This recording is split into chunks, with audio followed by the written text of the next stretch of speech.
Extraterrestrial life. Could it exist? And if so, where is it?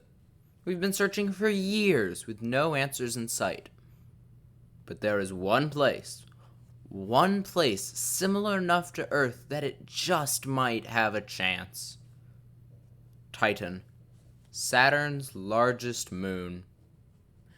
Teams must join forces with NASA to design a rover and accompanying drone to launch alongside the Dragonfly mission in 2026 and help uncover the mysteries of this new world.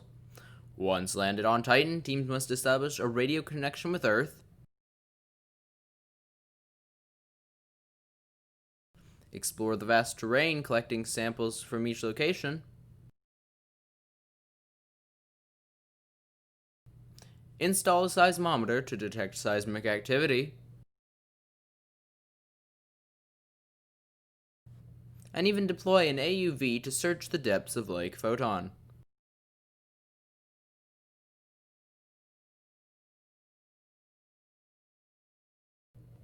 Robot Drone League 2020, Dragonfly.